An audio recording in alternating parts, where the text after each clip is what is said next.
Thank you to all our viewers and their awesome feedback. Today, I'll be going through questions and comments that you have all posted on our previous video about Ford Adaptive Cruise Control. While you're here, please don't forget to subscribe for all the latest updates. I've summarized the comments and questions that we got about the Active Cruise Control into 3 points.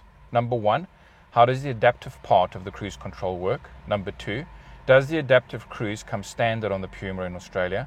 And number 3, people are asking for more info on the start-stop functionality. First off, let's talk about how you get adaptive cruise control on your Ford Puma in Australia. The simple answer, you need to option in the Park Pack, which gives you a lot more than just active cruise, and has been summarized as follows. Number 1, adaptive cruise control with stop and go, evasive steer assist, lane centering, enhanced active park assist, front parking sensors, and blind spot information system with cross traffic alert. But enough about the stats, let's go for a drive. So we've got the GoPro set up over here so that I can show you angles of the dash, and we've got another one mounted on the bonnet of the car, just so that we can give you proper visibility from all the different angles about how the smart cruise or adaptive cruise rather works. So to activate the adaptive cruise, you press this button here. So you press it in and switches it on.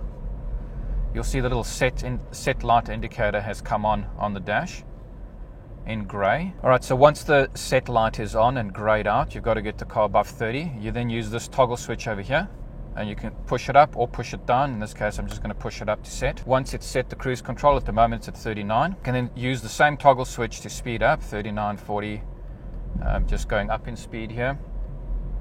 We're in a 60 zone, so I can actually take it all the way up to 60.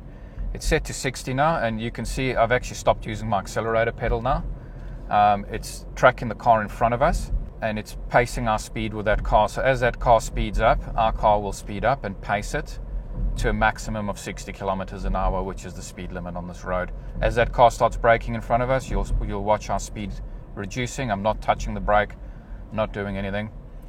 You'll also notice that there's quite a big following distance that's been set between us and the car in front of us. You can actually adjust that distance between you and the car in front of you using this button over here. It's set to 4, which is the maximum, and you can see that with the bars over there. So as we start adjusting that down, we actually start reducing the following distance to the car in front of us. My feet aren't touching, so the car's actually brought itself to a complete stop. And that's the stop-start part of the adaptive cruise, so it's stopped completely without me having to do anything. As the car in front of me pulls off, I have to use the accelerator to tell the car to start moving. But as soon as I use the accelerator, it actually activates the adaptive cruise again. And again, now it'll pick up the car in front of us and it will start pacing. So again, all my feet are off the pedals again, not doing anything. It's pacing the car in front of us. It's slowing down as the car in front of us slows down. And again, not touching the accelerator. As that car pulls off, you can see our car starts to pull off behind it. And it'll always go to the set following distance, or the maximum speed that you've set, in this instance 60. So we're still in the 60 zone. So we'll leave it at 60. And quite literally all I really need to do is just steer the car. It's pacing the traffic in front of it.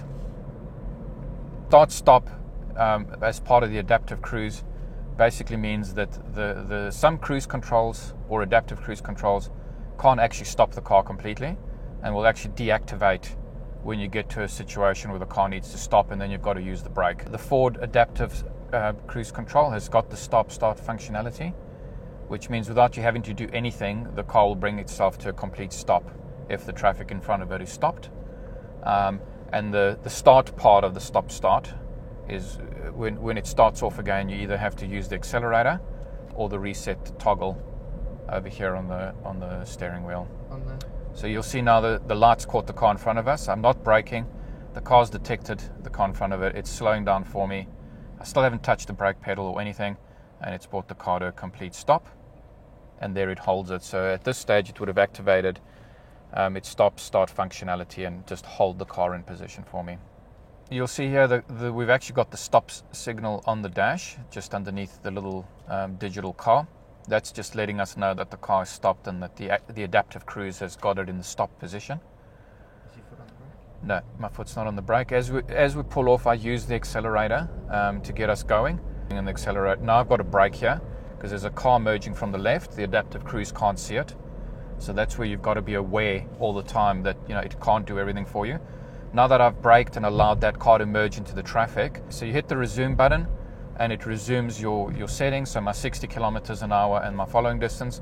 You'll see the car in front of me is indicating left. My car's slowing down. I'm not braking. As it pulls off and turns, my car starts accelerating.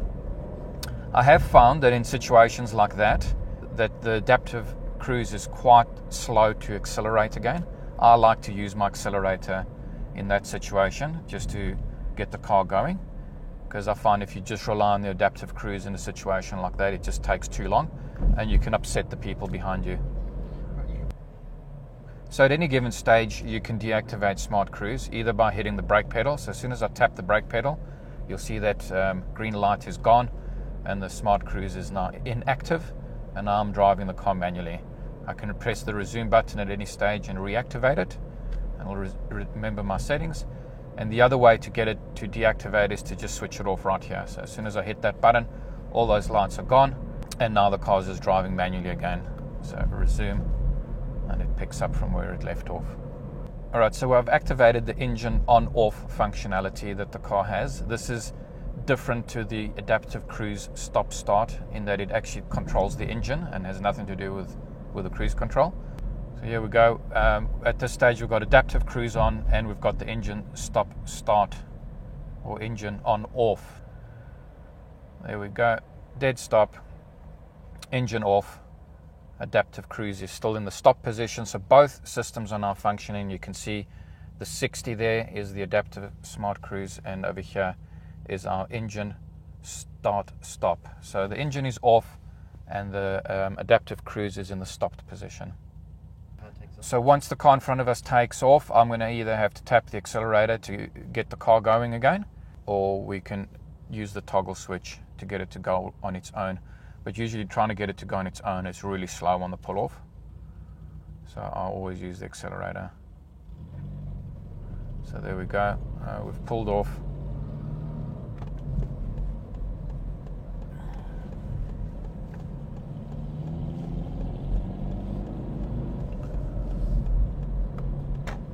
Hit the resume button.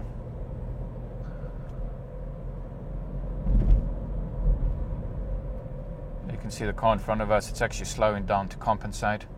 And as that car turns and the path's clear, it pulls off again. I didn't touch the accelerator or the brake in that situation. You've got an option in the park pack to get it, and that's pretty much how you get it to adaptively drive and detect the traffic around it.